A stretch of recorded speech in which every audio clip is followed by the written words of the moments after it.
Everyone, मैं हूँ ऋतु। मेरे चैनल में आप सभी का बहुत बहुत स्वागत है। हम तो हमेशा पुरुषों के लिंग के बारे में बात करते हैं, उसके टाइट करने के बारे में, साइज़ के बारे में, रिस्टोरेशन के बारे में, इरेक्शन के बारे में, लूजनेस के बारे में।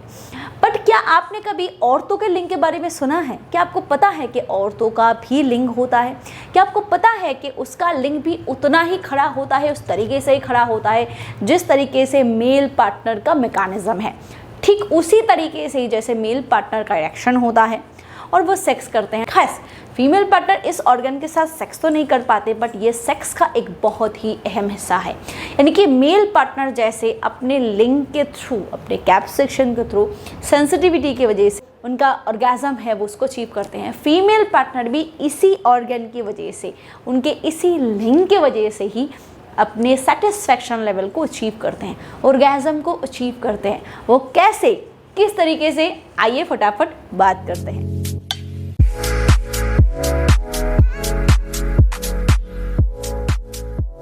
कि अगर आप सोच रहे हो जैसे मेल पार्टनर का लिंग उनका लिंग है तो फीमेल पार्टनर की लिंग तो उनकी वजाइना होगी, तो यही आप गलत हो।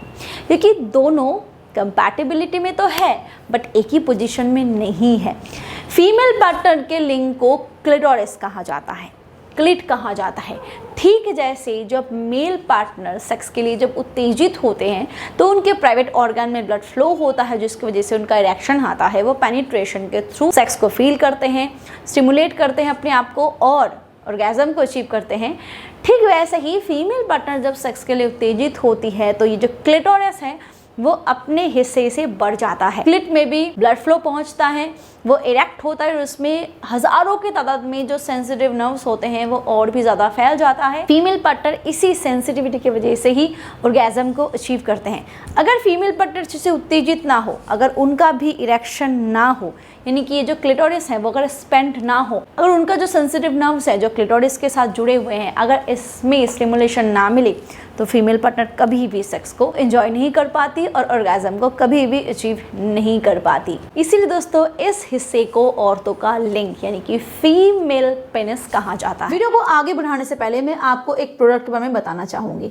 अगर आपको जल्दी गिरने की समस्या है, आपका बहुत ही जल्दी गिर जाता है, बेड पे आप बिल्कुल भी लंबा नहीं टिक पाते हो, ना आप खुद सेटिस्फाइड हो पाते हो, ना आप अपने फीमेल पार्टनर को सेटिस्फाइड कर पाते हो, तो आप जोस्टिक कैप्सूल का इस्तेमाल कर सकते हो। ये एक ऐसी आयुर्वेदिक सप्लीमेंट है जो तेजी से आपके जल्दी गिरने की समस्या को ठीक करने में मदद करता है। इसमें अश्वगंधा, सफेद मूसली, अकरकरा, शतावरी, कंचबीज, शिलाजीत, सलाम पंजा, गोक्षुरा, काली मूसली, तिवांग वसम और लौह वसम जैसे इंग्रेडिएंट्स डाले गए हैं जो आपके जल्दी गिरने की समस्या को तेजी से सॉल्व करने में मदद करता है और साथ ही साथ ये आपकी हाइपर सेंसिटिविटी को भी रिड्यूस करने में मदद करता है। तो अगर आप इसका इस्तेमाल करना चाहते हो तो डिस्क्रिप्शन बॉक्स में आपको इसके लिंक मिल जाएगी, आप चेकआउट कर सकते हो। अदरवाइज स्क्रीन पे जो नंबर है उस पर कॉल करके भी आप इसको ऑर्डर कर सकते हो। चलिए आगे बढ़ते हैं वीडियो की तरफ। ये ठीक वैसे ही जैसे मेल पार्टनर का जो प्राइवेट ऑर्गन है, जो उनका लिंग है, वो साइज में 2 गुना तक बढ़ सकता है। ठीक फीमेल पार्टनर का क्लिटोरिस भी अपने से साइज में 2-3 गुना बढ़ सकता है। हालांकि मेल पार्टनर का जो प्राइवेट ऑर्गन है वो बाहरी है, यानी कि वो बाहर की तरफ दिखता है,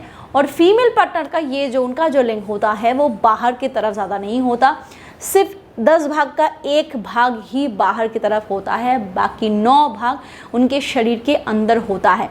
बट अगर फीमेल पार्टनर अच्छे से उत्तेजित हो और उनका अच्छे से इरेक्ट हो तो बाहर से ही मेल पार्टनर क्लिटोरिस को छू सकते हैं, महसूस कर सकते हैं। ठीक इस हिस्से में मटर के दाने जैसा अगर वो टच करे तो महसूस कर सकते हैं। ये उतना ही सेंसिटिव होता है या फिर उससे भी ज़्यादा सेंसिटिव होता है जो मेल पार्टनर का पेनिस ग्लैंड है, क्योंकि मर्दों के लिंग के कैप सेक्शन में ही हज़ारों की तादाद में नर्व्स होते हैं जो स्टिमुलेट होते हैं जिससे वो ऑर्गेज्म को अचीव करते हैं। बट इससे भी ज़्यादा यानी कि 8 से 10 हज़ार के बीच सेंसिटिव नर्व्स आके जुड़ते हैं क्लिटोरिस में। तो आप सोच सकते हो ये मेल पेनिस ग्लैंड से भी कई गुना ज़्यादा सेंसिटिव होता है और फीमेल पार्टनर को ऑर्गेज्म देने में उतना ही सक्षम है। तो इसीलिए दोस्तों बार बार जो सेक्सोलॉजिस्ट होते हैं, यूरोलॉजिस्ट होते हैं, जो साइकोलॉजिस्ट होते हैं, जो सेक्स एजुकेशन पे बात करते हैं, वो हमेशा ये बताते हैं कि फीमेल वजाइना यानी कि उनकी जो वल्वा है, वो वल्वा हिस्सा इसीलिए इतना ज़्यादा उसको स्टिमुलेशन मिलती है।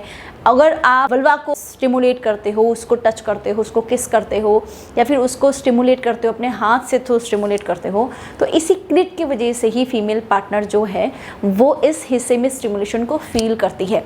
और जब आप पेनिट्रेट भी करते हो ना, तो पेनिट्रेशन, क्योंकि क्लिट जो है उसके जो सेंसिटिव नर्व्स होते हैं वो फीमेल पार्टनर के वजाइनल वॉल के ऊपर ही बैठा होता है, तो इसीलिए उसके जो सेंसिटिव नर्व्स होते हैं वो चारों ओर फैला होता है।